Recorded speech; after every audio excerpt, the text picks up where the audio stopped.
Hello. Hi. And welcome back once again to Wheel Takes, a podcast about the Wheel of Time, a series of fantasy novels written by Robert Jordan, completed by Brandon Sanderson. I'm Gus, I've read them all. And I'm Allie, and I am on book 13, chapter 9. Yep, this Really? podcast, you nailed it. Oh, fuck. This podcast only contains spoilers for what Allie has already read, and again today that is everything up to and including Towers of Midnight, chapter 9.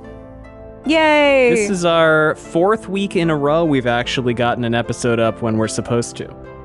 Our 4th week in a row. 4th week in a row. Look at us. We're killing it. Look at us. It's almost like we're real podcasters or something. Oh, stop. We were doing a lot. Oh, no. I'm just. But we're back at it, baby. I'm glad to be consistent again. I've missed this. Me too. I've missed it too. How you doing? Real good. Excellent. So happy. Excellent. I am a little sick, so I might be coughing, but otherwise I'm good. I start filming a movie this week. Ooh, very fun. Ooh. Should still be able to record, I think. Before next week, I think we'll be able to do that. I'm doing night shoots all week, which means that I'm working from, sundown to sunup, which here is something like 9 p.m. to 5 a.m. Ugh. So it is a 9 to 5. It's just the other way around. It's just a different kind of 9 to 5. And then I'm also technically still working at my job. How are you going to do that? I told him not to call me in the morning. I told my boss, please do not call me before noon. It's like, I'm happy to work late, but I would really appreciate it if I could, because I can take time off. And he said, no, that's fine. As long as you still get everything done. I was like, wow. You are the best boss in the world. Shout out to my boss, the best boss in the world. Yeah, because that's the thing about creatives is we have to balance our jobs with our jobs. Yeah. Chapter 9, Allie, is called Blood in the Air. There's the chapter logo. What is it? It's a wheel. It's the wheel. This might be with the serpent. Kind of a short one this week. Or maybe not. I say that sometimes, we say that, and then it's like 2 hours of I don't even fucking know what. Me coming up with all kinds of shit. All kinds of exciting things. Did you take any notes? I think you took a few. I think I did. I think it was honestly one note or two. It was probably like, holy shit. It was not, excuse me. It's catching. If you yawned, let us know. Is it? Oh, it's Towers of Midnight. It is Towers of Midnight. I know you took notes because you started reading them for chapter 8. Yeah, by accident. The Golem only took 7 to 10 business months to attack. Yes. As efficient as robot customer service, this one.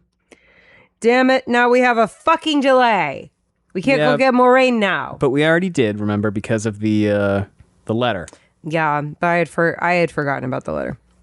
Is that it? And that's it. That's it. Well, I mean, this is kind of an action chapter, so... Yeah, there's not a lot of, substance. No, well, it's action. Of, there's no prophecies to deep dive on or anything like that. It's just action. It's kaboomy bam explode. Which is fun. I like a good action chapter. And it is a good action chapter.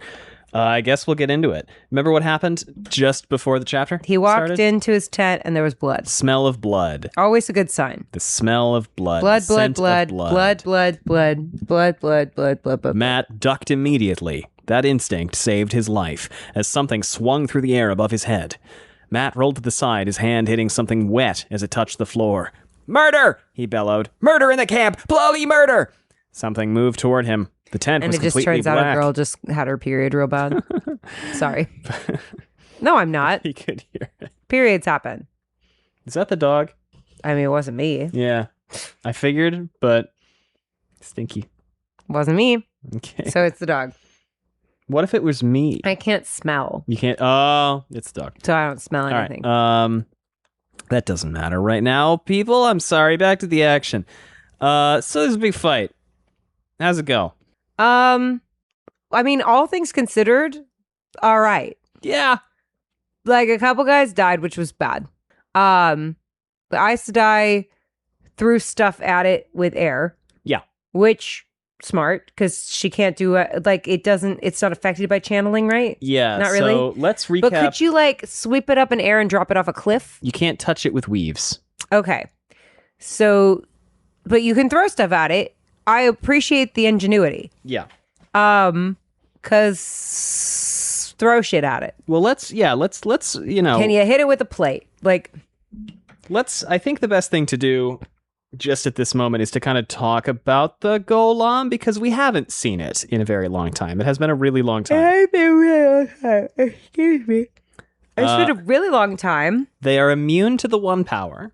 Okay. Right? We know that. In all senses of the word. Okay. Yeah. And you can't... Weapons... Do weapons do much? No, not really. Not really. So, like, what do you do? That's a really good question. Acid? Melt it? Terminator... It's kind of a T-1000, right? It is kind of a T-1000. It's a T-1000, except it can't disguise itself. It just looks really blasé. Like a really boring-looking person. It looks like... Yeah. Todd from accounting. Yeah. Okay.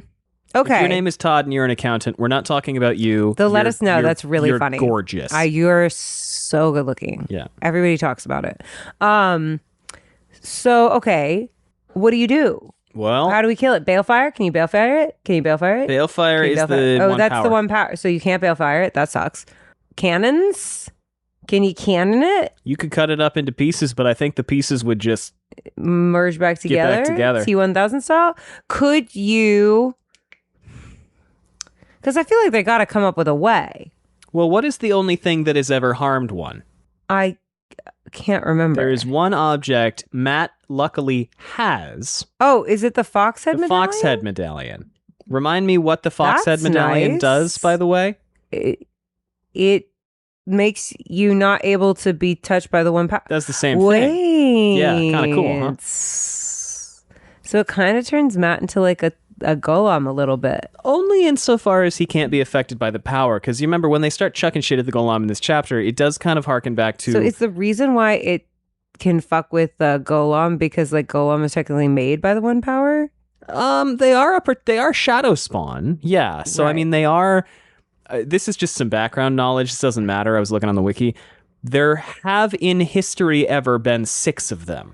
Can it be fucked up by the true power? That's a good question. That true power is not the one power. Right. It's a different thing. So can it technically be fucked by that? That's a good question. Like, are we going to have to start using the true power a little bit? Well, only one person can do that on Team Good. It's Moradin. On Team Good? Oh, wait, on Team Good? Rand. Yeah. However, do you think he's still going to do that now? I mean, now that he's had his Jesus moment? I wouldn't fuck with it if it were me, but... After Dragon Mount? I don't think he would do it like Wilson Nilsson. Sure. But I do think that, like... What? I just like the phrase. Thanks. But I think that he might use it if, like, really, really necessary. Maybe. Because everyone told him not to balefire shit either, and he's been pew, pew, pew, pew. Yeah, but again, pew, this was pew. all before Dragon Mount, right? I know. This was all before Veins of Gold. Well, I don't know. We haven't spent a lot of time in that head. No, how much have we seen him since this book started? Not a ton. Like, we saw him with the apple thing. Yeah? And I feel like that's, like, kind of it so far. He had a meeting with Egwene. Oh, right. Where he was like, all right, we're all going to go break the seal. Cool. You have 1 hour. But basically. was it the ultimatum-y old style Rand, or? No, he was like pretty chill about it.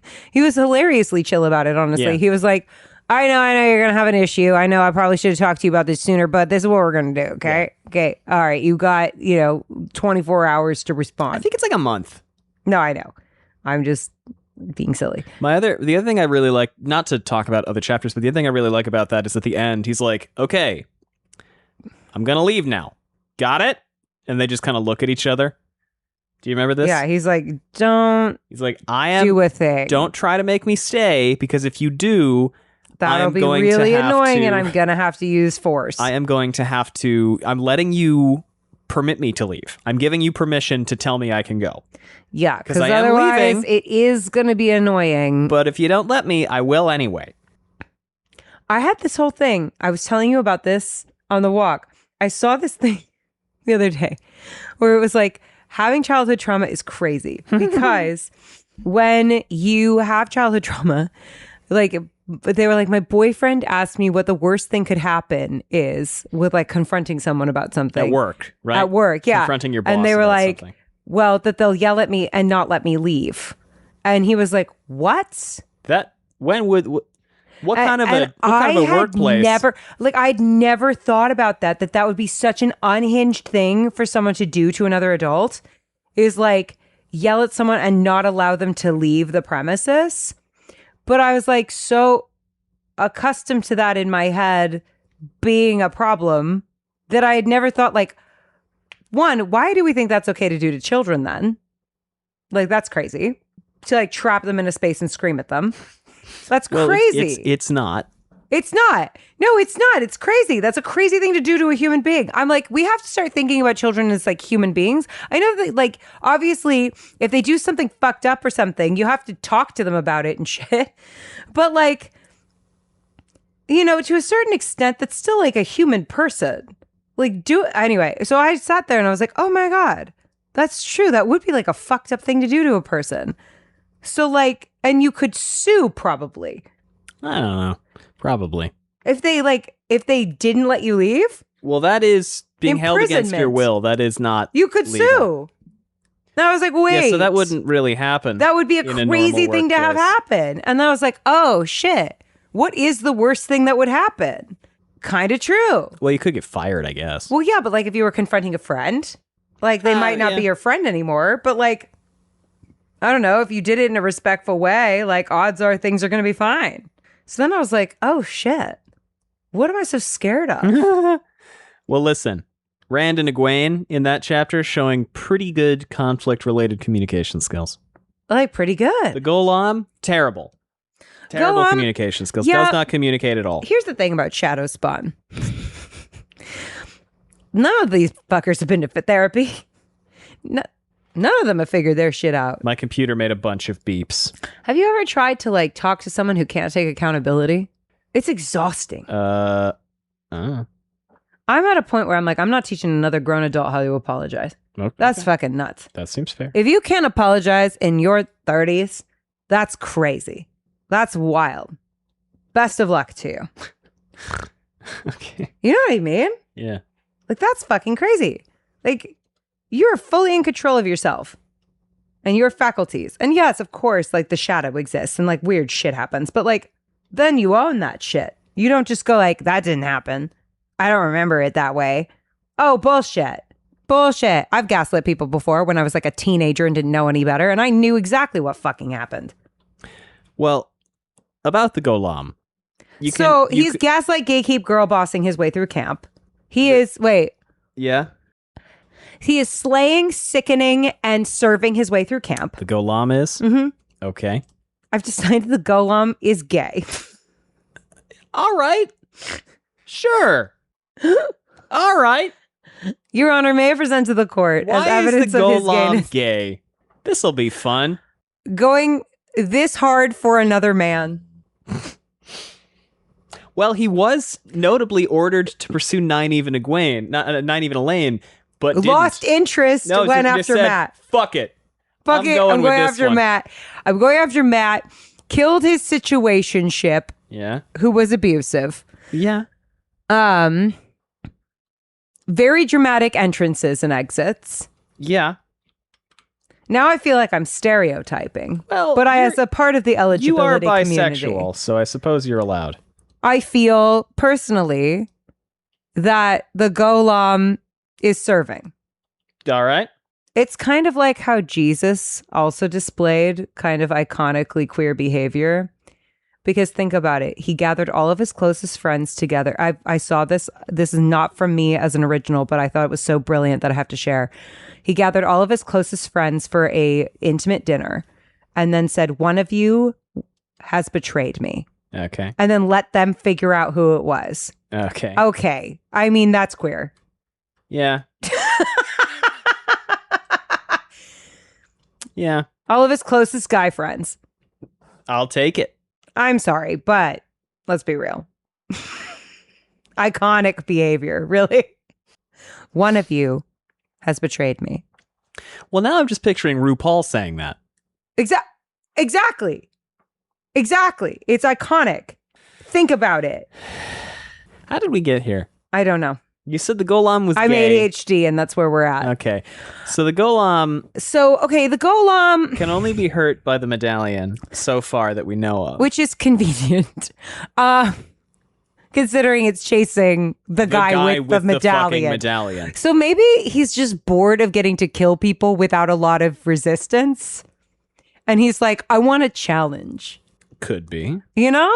Do you remember it'd get boring after a while. Do you remember who originally found the Golem? Almost definitely. Well, I'm sure it was Balthamel or Agenor. No. Agenor's the one who was inventing all this shit. He created them, yeah. but they don't live forever. So this one was in a stasis box. Wasn't it in a box? Yeah. Yeah. It was in a box. Do you remember who found it? Probably. Hilarious when you consider who found it. No, the funniest person possible found it. Who is the funniest? Grendel. Who is the funniest Forsaken? Oh, Balal? No. Samael? That's the one. That's funny. You ever miss Samael? Yes. I miss Samael every fucking day. Yes, because we're left with like less and less funny Forsaken. Like, Masana's not funny. Is Samael Masana's only funny because I'm insisting that she's Danelle. No, Samael's not gay. Samael's tragically heterosexual. Samael's deeply heterosexual. Tragically. But like... I can say that. But like insecure. Like an insecure straight man is the worst. Because he's 6'4", but he makes himself look like he's 6'6". And he's like constantly talking about how he could have gone pro if he hadn't gotten injured in college. Well, he was a quarterback. I know. Yeah. Believe me, I'm aware. This man is deeply insecure and makes it everyone else's problem. I fucking love Samael, dude. He was so my favorite Forsaken. Masana's just an embittered academic, as is Semirog. Semirog has a torture problem. Semirog, okay, let's go through. Which of the Forsaken is queer? Semirog, I just feel. Okay. It's vibes. Maggedion. Oh, Maggedion told queer. Nynaeve she wanted to turn her into a horse and ride her around the dream she's world. deeply queer. Deeply queer. Let's see. Okay, I've got to start from the beginning. Daemon Dread, bi. Yeah, absolutely. Moradin, bi as well. Yes, bi man vibes. I think Moradin's asexual. I think he's a nihilistic asexual. I see that as well. That could work, but in the show, bi as hell. Yeah, well, everybody in the show was bi as fuck. Which is what made the show so good. Yeah, everybody was just unrepentantly a little horny. I'm still pissed. I'm never not going to be I'm pissed. never not going to be pissed about that. But anyway, it's fine. That it's over. I mean. It's fine. It's not fine. But yeah, okay. So who else is there? Agenor and Balthamel. Agenor, deeply straight. Yeah. Deeply straight. In a way where I wouldn't like him. Does that make sense? Yeah. Like, I don't have a problem with straight people, but some of them really rub it in my face. I understand. It's a ridiculous way to put that. They really rub their lifestyle in my face. I appreciate your reclaiming of that. You just don't have to be so obvious about it. I don't want to see it. We get it. You're straight. Balthamel discovered some things. Yeah, Balthamel's pansexual, but like not in a good way. Like, listen, just because someone is pan doesn't make them a good person. Yeah. Like, this is the thing we forget, is you can be a minority and an oppressed class and still suck as a human being. Yeah. Two things can be true at the same time. Like, I've known some wonderful people from all walks of life. I also have known some really shitty people from all walks of life. Yeah. Do you know what I mean? Like, here's the thing. The real dream, right, is that we can dislike someone and it has nothing to do with their identity. That's true. You know what I mean? Equal opportunity. Like, we're like, you suck with your personality. I have no problem with any of the ways that you live. Other than that you are shitty in a personality way. And that's when we'll really get to true freedom. Okay.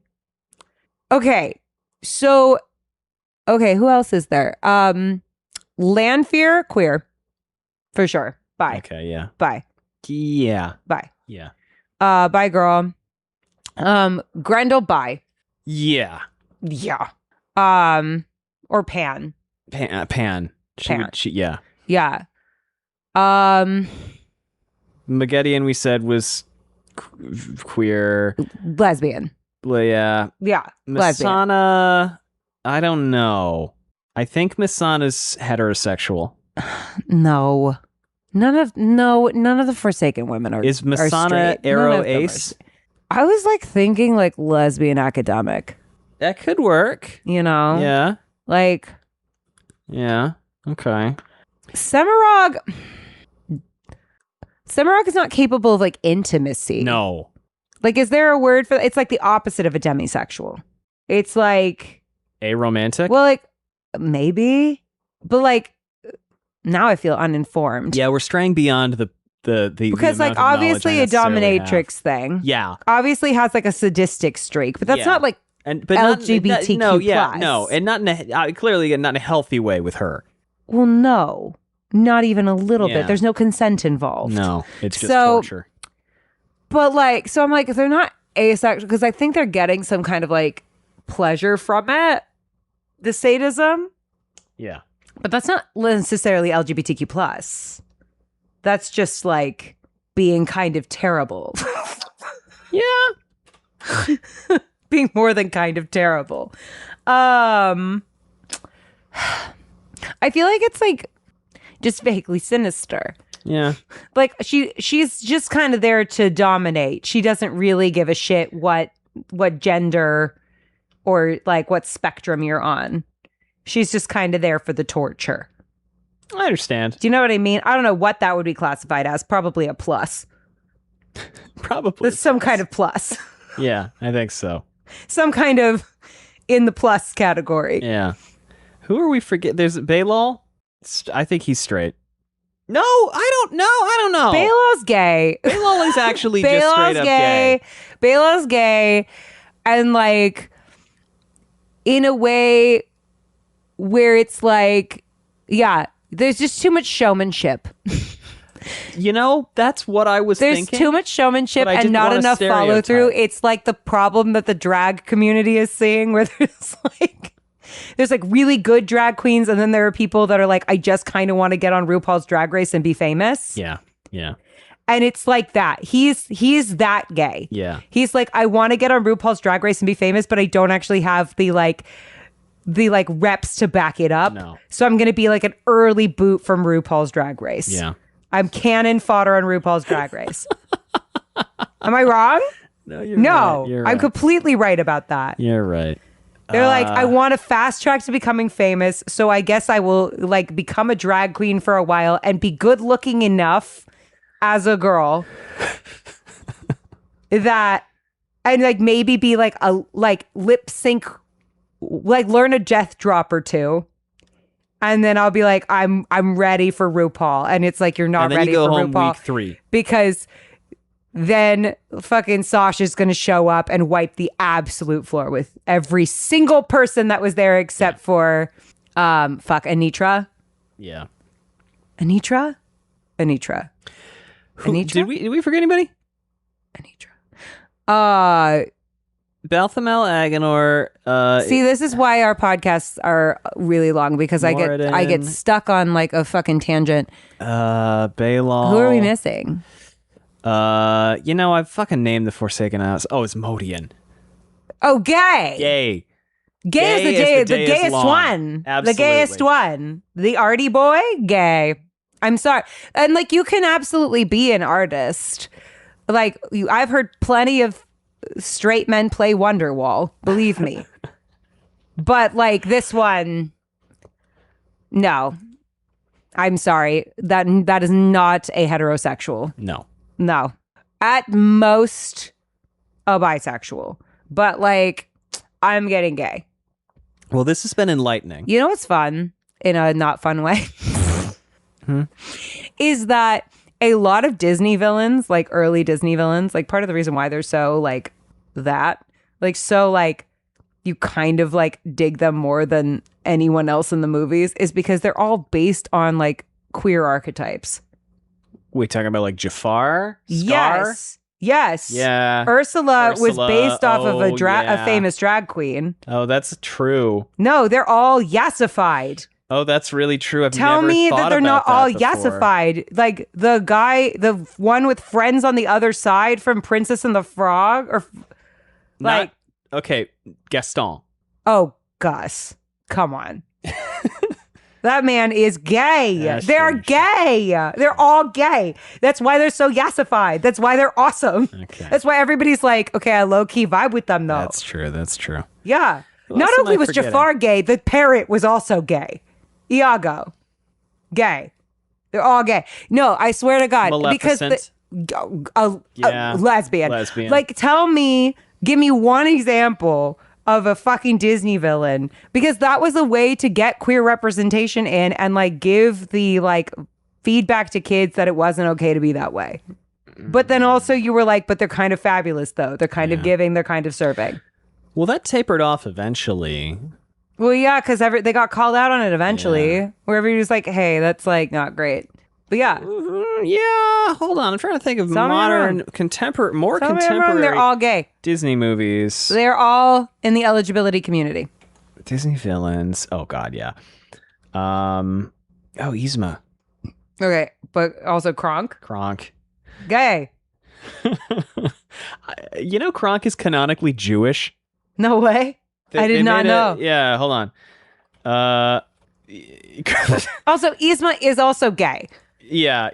Like, Kronk is Jewish? Kronk's challah recipe. Yeah. Wait, that's hilarious. Kronk is Jewish, which doesn't make a lot of sense considering the fact that the movie is set in the Aztec Empire. I'm pretty sure it's Peru. Yeah. Whatever. I don't give a fuck. I don't give a shit either. I think it's hilarious. That's awesome. Shit. They made like a whole... There's like, fuck it, he's Jewish? That's so funny. They made a whole thing in like Kronk's New Groove. That he's Jewish? Yeah. I love that. Why not? Fuck it. Jewish. Oh, not to mention, who's the guy from Pocahontas? Radcliffe? Is that right? Gay. Tell me he's not. Haven't seen it in a long time. You know what I love about Shan Yu from Mulan? Somebody pointed this out and I really love it. When he found out that Mulan was a woman, he didn't go like, a girl, this should be easier, whatever. He immediately just goes, the soldier from the mountain. Yeah. And like respected her regardless. Was like, I'm gonna kill you no matter what fucking gender you are. Well, and that's inclusive as fuck. Tell you what, they're all gay. we're gonna put this one to bed. No. And gay. We're gonna give me one example of a not yassified Disney villain. You can't. The family in Encanto. Were they villains though? Not really. No, I guess they're not. Also, Luisa. Oh, yeah, wait, the singer in Encanto. Not Encanto, the singer in Coco. Okay, no, come on. Yeah. I was saying, yeah. Yeah, no, come on. Extremely flamboyant. Give me one example. You can't. I can't think of one off the top of my head. You can't. It's because they're too awesome. Yeah. They're too yassified. Well, there you go. Tell you what. We're here. We're queer. Get used to. I think we're going to. My mouse. Okay, we are going to. We're gonna keep on keeping on here. I'm just saying. And yeah, be back in a minute.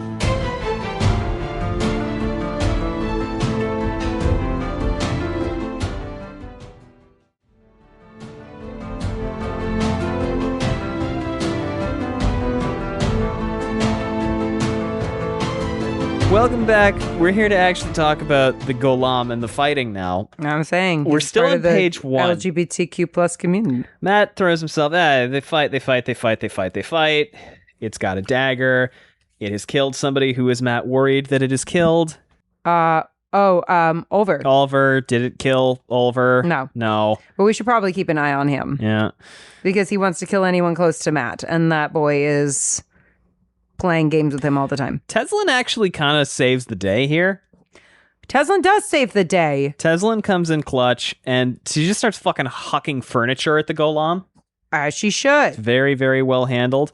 And then he's like, shit, I've been spotted. And then the Golem runs off. Notably, he does actually, Matt talks to it. He clips it with the medallion, and he goes, "You didn't have to kill her, burn you. You could have left her. You didn't want her. You wanted me." The thing merely grinned, its mouth an awful black, teeth twisted. "A bird must fly, a man must breathe, I must kill." It stalked forward. Gross. "I've been told to kill them all, to bring you out. The man with the mustache, the aged one who interfered last time, the little dark-skinned woman who holds your affection. All of them. Okay. Unless I take you now." Calling her the little dark-skinned woman feels problematic. It is a questionable decision on the Golem's part. We don't say that anymore, Grandpa.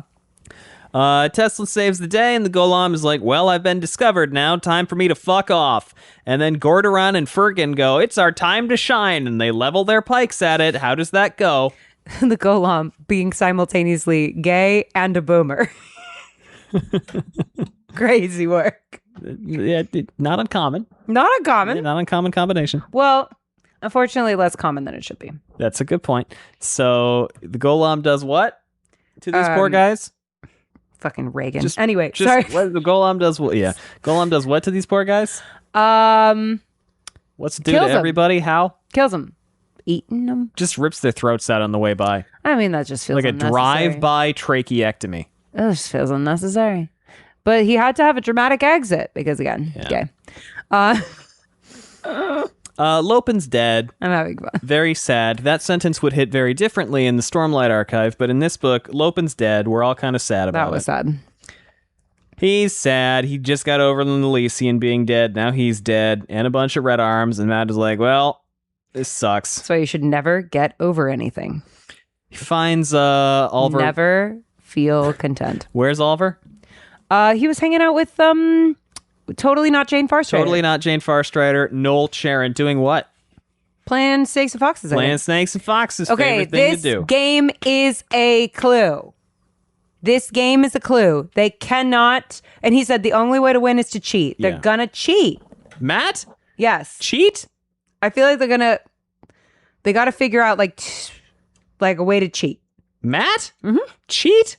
Yeah, they got to cheat. Has Matt ever cheated anything in his life? Well, because I feel like they gotta. That's a joke. Well, because what was it? He said that like they have to start in different places, didn't he? Something like that. No, you start at the outside, you go to the middle, and then you have to get back out. Or find a way into the middle. You start on the outside, you go to the middle, you have to get back out. Yeah, but if you start on the outside, then you're behind. Then you can't win. But if you start in the middle and you just have to get to the outside. You start at the outside, you have to get to the middle, you have to get back out. Okay, why are you repeating that over and over again? That's the rule. Yeah, but he said the only way to win is to cheat. Yeah. So how do you cheat? I don't know. Go to the middle. How do you start in the middle? What's the board look like? A spiral. Yeah, okay, look at the top down. It's a circle. Yeah. What's a circle a cross section of? What? What is a circle a cross section of? What do you mean a cross section? If you lay a bunch of circles on top of each other, what does it make? A tower? Yeah. Yeah. How do you start in the middle of it? Start in the middle of a tower? How can you start in the middle of a tower? Very carefully. Well, I mean, we have teleportation on the table. Yeah, does Finland follow the rules of physics? No, which is why cheating is even more possible. Yeah. So you just got to figure out an alternative way. Because like I feel like if we start at the twisted doorways, right? That's the outside. Like that's the entrance, right? Like you go straight into the foyer. They know you're there. Yeah, the twisted door here. Okay, so this isn't a spoiler. This is just lore background. Going through the doorways means you are bound by the rules of no fire, no iron, no music, right? Well, so you got to bring those. Well, no, I'm saying going through the doorway, you are protected from the Finn. They can't just kill you, but you also have to follow those rules. If you go in through Genji, all bets are off. Is that so? How do you go in through Genji? That's a great question. That's their plan. Is that the cheating? Is to go in through Genji. I don't think this is a problem for me. So if you go in through Genji, they can just fuck you up. Well, yeah, they've worn human skins. Like, I'm sure at some point they've gotten to fuck people up for funsies. Yeah, they're allowed to do that if you go in through Genji. Okay. But so I guess, then are you allowed to bring in, your own Spotify playlist? Arguably. Are you allowed to bring in, your favorite piece of jewelry? What is it? Fire to strengthen... or some rusty nails. What is it? Iron to strengthen, fire to blind... Music to dazzle. Music to dazzle, courage to... courage to strengthen. Courage to strengthen. Yeah, that's Iron to bind. Music to dazzle, fire to blind. Yeah. Whoa, Look at me. Very good. From the annals of my brain. Very good. That was crazy. From the center, if you will. Oh! Okay. Whoa! I feel like you got to cheat your way Whoa! in. No? Whoa! What? Well, so then is going through that way cheating? Maybe. Anyway, I guess we'll get there when we get there. He's got the medallion on now all the time. He gets the gang. The boys are back in town. He gets the gang together. He's like, Tom, the creature threatened you, and you too, Noel. It didn't mention Olver, but it did mention Tuon. Tom is like, that doesn't make any fucking sense. Who gives a shit about Tuon? That's not what he says. But that's what you're saying. A bunch of guys are dead. Golem's been snooping around for a few days, apparently. Matt continues to feel guilty about Thailand. It's the whole thing. And this is what pissed you off. Matt goes, we're going to hunt it. And we're going to kill the bloody thing. Now, I won't have this thing chasing us all the way to the Tower of Genji. But can it be killed, Matt? Anything can be killed. Teslin proved that she could still hurt it using the one power if she was clever. We'll have to do something similar. So they get ready to go to Genji in the meantime, but Matt's going to go and sleep in a different inn every single night. Probably a good idea. And he's probably going to have his buddies do that too. Definitely a good idea. And they're trying to determine what to do with Olver. Do you remember what they are thinking about? Having Jane Farstrider take care of him? Who? Totally not Jane Farstrider? No, whatever. Tree? Well, they argue that they should send him away with the Aes Sedai. Yeah, but he's like, I'm not going. They're like, no, he's going to sneak out and come back if that happens. It's true. I feel like that's true. And then they just decide they're just going to keep him with them.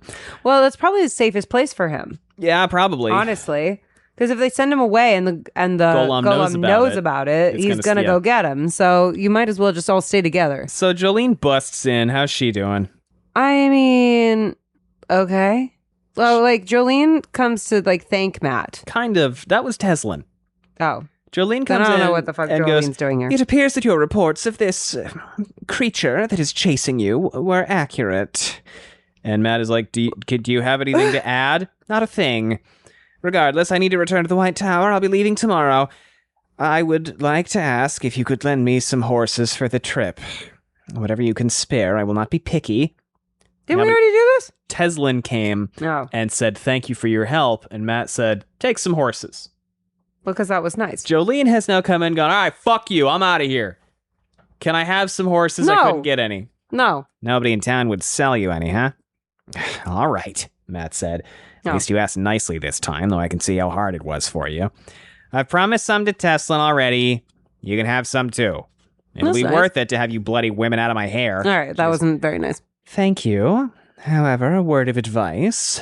Considering the company you often keep, you might want to learn to control your language. Okay, he just did you a favor. I get it, but like, I get that he's being kind of rude, but you were also kind of being rude. Considering the company I keep all too often, it's bloody amazing. I don't swear more. Off with you, Jolene. I need to write a letter to Her Royal Bloody Majesty, Queen Elaine the Prim. And Jolene goes, all right. Are you going to swear at her too? Probably. Of course I am. How else is she going to trust it's really from me? Yeah, that's funny. That's the end of chapter 9. Let's talk about the Golem a little bit more. Let's talk about Jolene, Matt a little bit. Maybe not. Maybe we don't need to talk about Jolene, Matt anymore. But anything else you want to talk about? You just picked up a cork with your toe and dropped it. And now it's on the floor. Yes. Beautiful cork. So he is planning to kill the Golem, and he is planning to write to Elaine. How are we planning to kill the Golem? How could you kill the Golem? Very carefully. I don't know. Sizzle it to death. Just press the thing into his forehead. Would that be enough? For the best? I don't know. I can't think of another good way to do anything. You can't really imprison it, right? Well, what if you chopped its head off, chopped its arms off, chopped its legs off, threw them in a bunch of different places?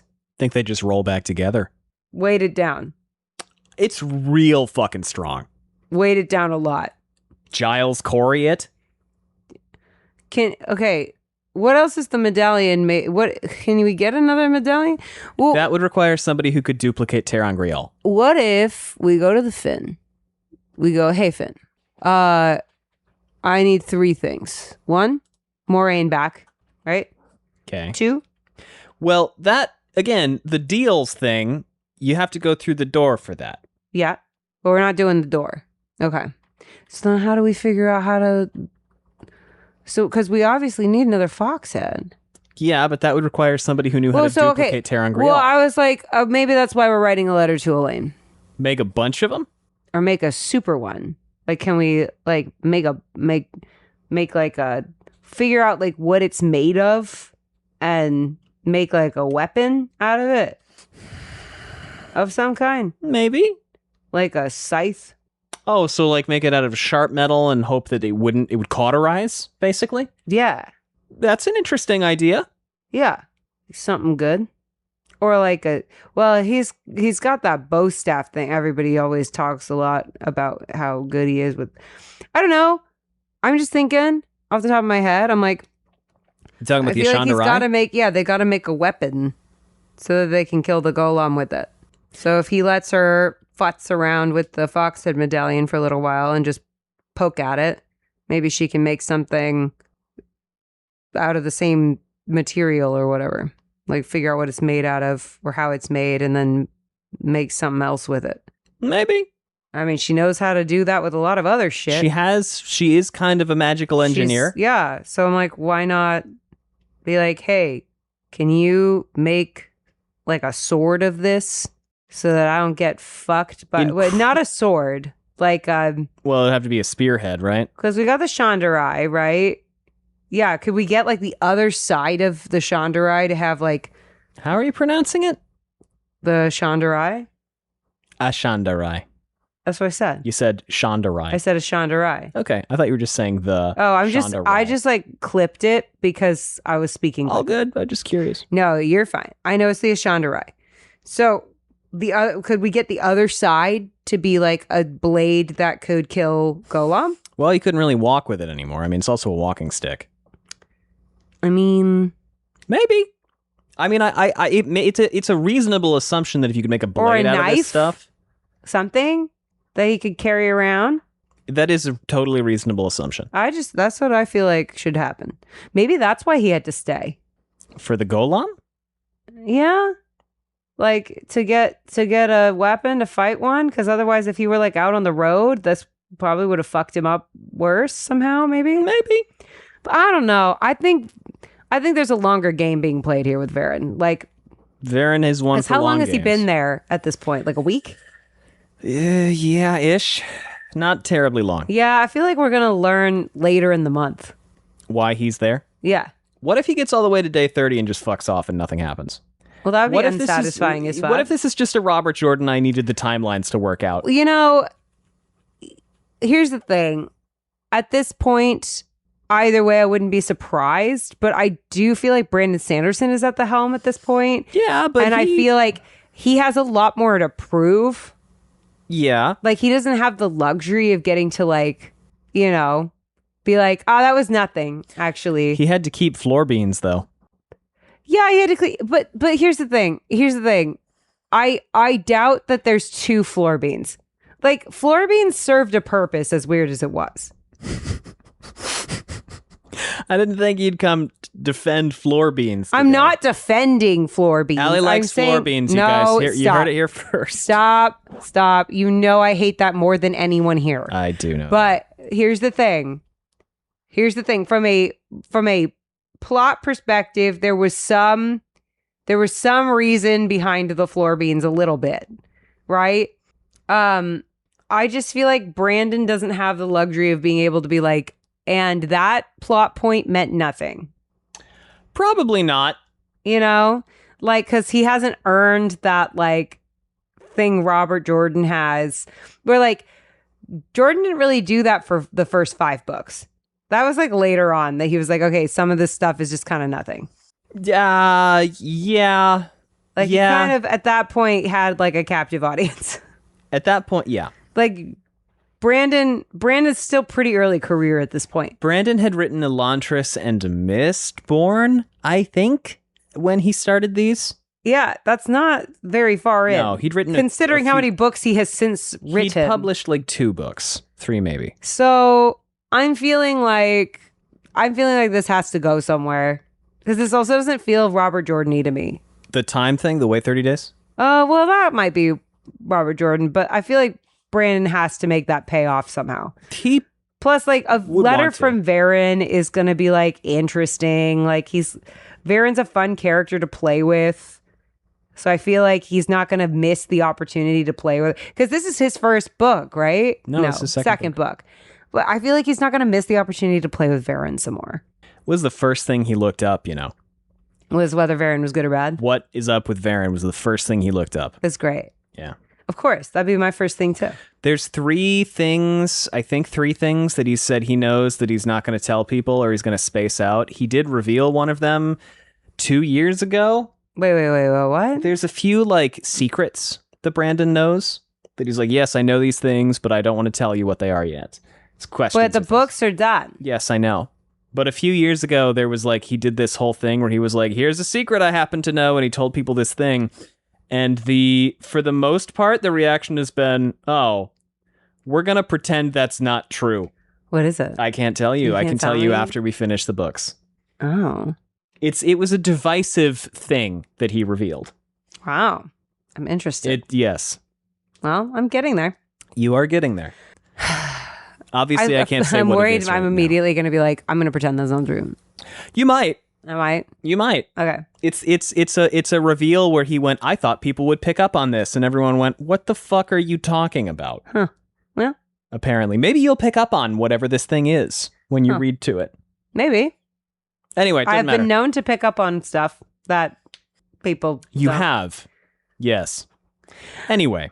Okay. We got to cheat our way into Genji. I'm going to figure out how we're doing that. I got to think about it, though.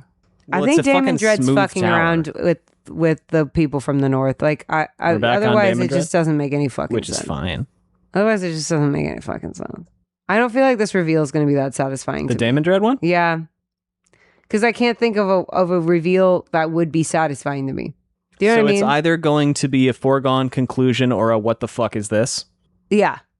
Which would you prefer? Well, a foregone conclusion, because I like being right. That's fair. But I don't know. I would like it if they surprised me. I don't know. But like sometimes the surprise like doesn't feel earned. Do you know what I mean? So I kind of would like it to feel earned. I know what you mean. Yeah. I don't know. I'm down for whatever. Give me an example of a surprise not feeling earned. I guess spoilers for whatever you're about to talk about, but make it a big property if you can't. Now I can't think of anything. A surprise not feeling earned? Because I tend to forget about them really fast if I don't like how it went down. Because I'm like, I don't have room in my head for negativity. That's fair. A surprise that doesn't feel earned. In this series? No. Because I know some people say that the Army of the Dead in Return of the King, the movie, doesn't feel earned. That's a good example. Yeah. Because they never talk about it before and they don't talk about it after. It has very little, like it just feels like a plot device. Deus Ex Machina. Yeah. Have I told you how that works in the... famously the Odyssey. What doesn't feel earned in the Odyssey? In the actual book? Yeah. The thing that doesn't feel, the ending doesn't feel earned. When he kills everybody? No, when the relatives of those people don't come and fuck him up. They do. Zeus comes in and he says, okay, we're done. Yeah, that doesn't feel earned. Yeah. Where has Zeus been all this time? Well, he completely let him uninterested up until now. No, the book opens with him saying, okay, Athena, go get him. Okay, and then he fucks off for the entire book. Like, yeah, pretty much. It doesn't feel earned. Do you know how the Armies of the Dead work in the books, by the way? It's completely different. Tell me. They go through the Dimbled Road. They get to this hill, and Aragorn, like, you don't see like anything. Aragorn like talks to, I think he like puts his sword in the ground, or he like talks to just off a hill to like to the wind, and like maybe you see a ghost or two, maybe not, but it's very implied and not shown that anything is even happening. Like, there's no Pirates of the Caribbean ghosts, there's no nothing. And then later at the Battle of Pelennor Fields, the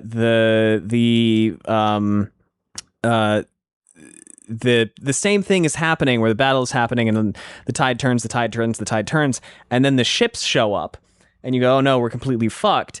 But then instead of it being an army of green ghosts, men from Dol Amroth get out. Because essentially what happens is there's the pirates, the Corsairs of Umbar, coming up, and then the ghosts just scare them. The ghosts appear and scare them so hard, they jump out of their ships and drown.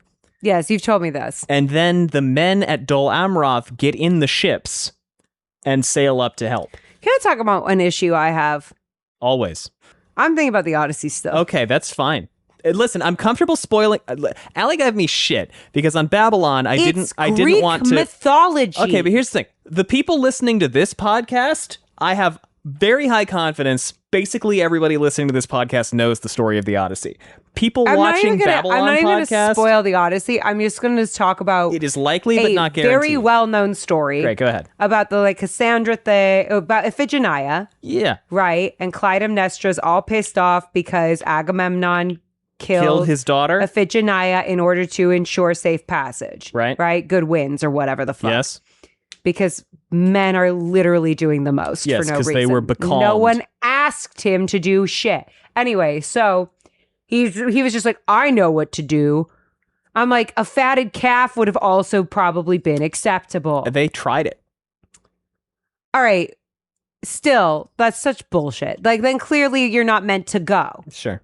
Anyway, what were you gonna? Is that you just want to talk about? I feel justice for Clytemnestra, because if anyone has a fucking reason to kill their fucking husband when he comes home, it's her, and only to be turned around and killed by her son Orestes over a dude he probably barely fucking knew, because that man had been gone 15 fucking years at that point. How many years? 10 years? War was 10 years. He got home pretty fast.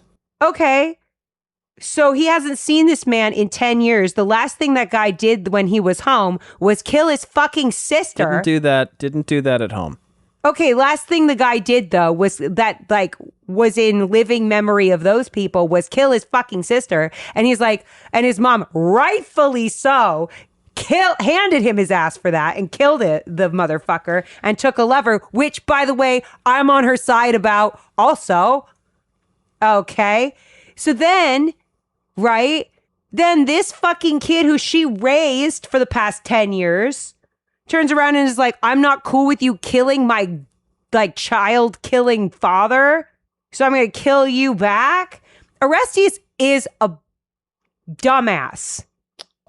Orestes is a fuckhead. Tell me I'm wrong.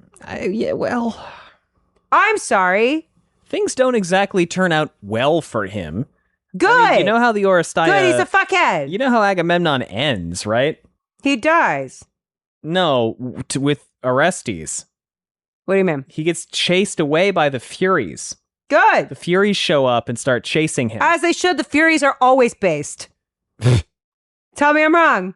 The Furies always know what to do. We should have Furies. The Oresteia... Okay, I would volunteer to be a Fury and chase men around when they're acting like bullshit. Agamemnon...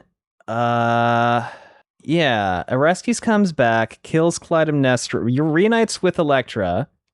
Many years later, I haven't read this in a while. This is in the Libation Bearers. I'm just saying, I'm on Clytemnestra's side here. I think that she was deeply wronged by both of these men. She was. She raised a son who wasn't shit. If there's one time where you're like, yeah, you know what, Mom, he deserved to die. It's this dad. I'd be like, thank God I wasn't born a girl. It could have been me. I forgot about the Eumenides. Okay, so in the third one is about the development of the judicial system in Athenian society. Orestes is hunted and tormented by the Furies, a trio of goddesses, da-da-da-da-da-da-da. They relentlessly pursue Orestes, the killing of his mother. Through the intervention of Apollo, Orestes is able to escape them for a brief moment while they're asleep, because Apollo basically told him, hey, go kill your mom. They escaped. I'd be like, why? What'd she do Clytemnestra's wrong? ghost comes to wake up the Furies to obtain justice on her son Orestes for killing her. Well, it sounds like she also needs to get justice on Apollo for suggesting the idea. Orestes pleads to the goddess Athena for help. She responds by setting up a trial for him in Athens. Oh my god. Orestes was a trial dummy by Athena to set up the first courtroom trial. After the trial comes to an end, the votes are tied. Athena casts the deciding vote, determines Orestes will not be killed. This does not sit well with the Furies, but Athena eventually persuades them to accept the decision instead of violently retaliating against wrongdoers. They become a constructive force of vigilance in Athens. She then changes their names from the Furies to the Eumenides, which means the gracious ones. Athena then ultimately rules that all trials must henceforth be settled in court rather than being carried out personally. That's cool. No, that's actually cool. That's cool because this is because the Oresteia, the whole thing of the Oresteia is he kills her and then she kills him because he killed her, and then he kills her because she killed him because he killed her, and then the Furies are going to kill him because he killed her because she killed him because he killed her. And then Athena's like, what if instead we had a trial by law? Get this family on Jerry Springer. Frankly, yeah. Because, well, let's see. I'm just saying that was kind of bullshit. Like, because... Listen, if there was one person that I think gets a pass for getting to murder somebody, it's a mother I think whose child was sacrificed for a bullshit fucking reason by the person who she's married to. I think Clytemnestra does get a pass, but here's my question. How do you feel about Hamlet? What do you mean? Like him killing freaking Claudius? And indirectly causing the death of his mother. I think he gets a pass for that one. Not Polonius, though. No. That one was bullshit. But, like, for Claudius, you don't want to get killed, don't kill somebody. That's kind of my vibe. Okay, but if you don't want to get killed, don't kill somebody, why does that not apply to Clytemnestra? Because he killed her baby first. And she probably would have been okay with... She was like, you know what? I'm okay with potentially getting killed for this one. And I'm like, who are we? It's just bullshit that it was her own son. How do we feel about Medea? Oh, that was fucked up. That was fucked up. She killed those babies for no reason. Like, Jason was a cheating asshole, but we all know that the answer is not then kill your kids. We know that's not the answer. So the moral of the story, like, we know what the answer on that one is. Throughout all three of these tragedies is don't kill your kids. Do not kill your kids. That's what it comes down to. That's a terrible idea. This podcast is against infanticide, and we're not afraid to come out. You know what? I'll cheers to that. We are not here for it. Like, there's like a disturbing and weird amount of Greek tragedies that have to do with killing kids, and I'm like, let's not do that. What other ones involve killing kids? There's a ton. Like that woman who had like all those kids, and Artemis and Apollo killed all those kids because she was like talking shit about the fact that the other lady only had twins and she had like 14 fucking kids. And so they were like, I'm going to kill all your kids. And then she cried so much she became like a waterfall or some shit. I don't remember this one. Yeah. Oh, Artemis and Apollo killing Niobe's children. Niobe. Oh, wow. I forgot about this one. Yeah. She was talking shit. And then they were like, you know what we're going to do in response? We're going to kill all your kids, which is crazy. That's like 14 fucking kids. That's too many. Seems like just kill her instead. Like, what? Yeah. Oh, 20 kids. That's too many. 12 to 20. Yeah. But yeah. And Herodotus then she cried says so hard. 4. Sappho she became says something. 18. She cried so much she became... Oh, it's hubris again, Allie. It's hubris. Always fucking hubris. But what did she become? Niobe? Yeah, she became like a thing. Let's see. They turned her into something. She always because she wouldn't stop crying. Something. I'm telling you. Hubris. Niobe is mentioned by Achilles. Astyanax getting thrown off the fucking wall. Oh God, of course, Astyanax. I forgot about Astyanax. Yeah, I'm not done either. Fucking A. Well, this one wasn't infanticide, but it was attempted. They threw Hephaestus as an infant from Mount Olympus because he was deformed. Yeah, that did. Yeah. Let me see. I'm not even done. But these aren't plays. You said plays. Plays? No, I said stories. Oh, stories. Well, sure. Yeah, I might have said everywhere. plays. I don't know. Then I can't remember what I said. I may have misheard you. But okay, yeah, Astyanax. Like, let's not forget. Fucking Iphigenia. There's more. There's a lot of baby killing in Greek tragedies. They were killing everybody. And attempts to kill babies. Hera was trying to kill every baby that Zeus had. They had to hide every baby from her. That didn't work out so good for her. Yeah, they had to hide every baby from her. There was more. But those are what I have right now. Well, and that was that's like enough. 3. That's enough. That's enough. I really studied Greek plays a lot in college. God, there's more. My favorite one is Philoctetes, which is just a guy who hates Odysseus because he like abandoned him on an island. But wasn't and he gave him a super stinky creepy? wound. Didn't he like chase a bunch of nymphs around and they had to turn into trees just to get away from them because men can't take a no? Was that him? No, I don't think so. Or was that Pan? That sounds like Pan. No. Philoctetes was just a dude. He's a satyr in. Oh, Hercules killed all his kids. Oh, he did twice. Yeah. That's Hera's fault both times. I know, because she was fucked up. Hera made him go nuts and murder his wife and children twice. After the first time, I would not get married again. Who is marrying this man after he did that? He's really hot. I don't care. Philoctetes, he had a bow. God, women, we got to do better. Oh, he got bit by a snake. We can't be giving these men more chances. He gets bit by a snake, and then the snake bite smells really bad, I think. And then they abandon him on this island, and he gets really pissed off because Odysseus says, yeah, let's fucking leave this guy on this island. He gets really mad, but he has a cool bow and arrow. And so they need to go get the bow and arrow, and Odysseus is like, okay, shit, we got to figure out how to get the bow and arrow back from this guy. And then there was all the sacrificing of the young people to the Minotaur. Well, that was Crete.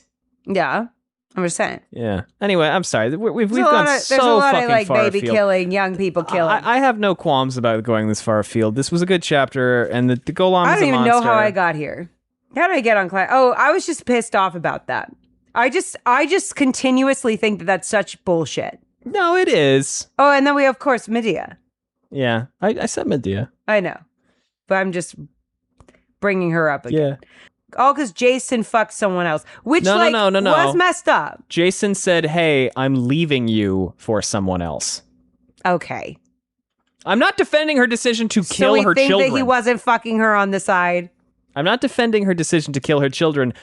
I will also say, don't marry a witch, have multiple children with her, and then say, I'm abandoning you. Well, that's also stupid. Like, don't cheat on a witch. That's a terrible idea. Don't marry a witch and then cheat on her. You better be sure that you're going to be with that woman for the rest of your life. Don't fuck around. You will find out. Especially in the Greek times. The episode title is going to be Don't Marry a Witch, and people are going to be so confused. Well, because you're married to one. Anyway. You're married to a spooky girl. Wait, okay. So now I feel like there's more stories. Well, wait, look. We'll think about those. We're gonna go have a movie night. We'll come back night with the dissertation. I'm gonna upload this real quick.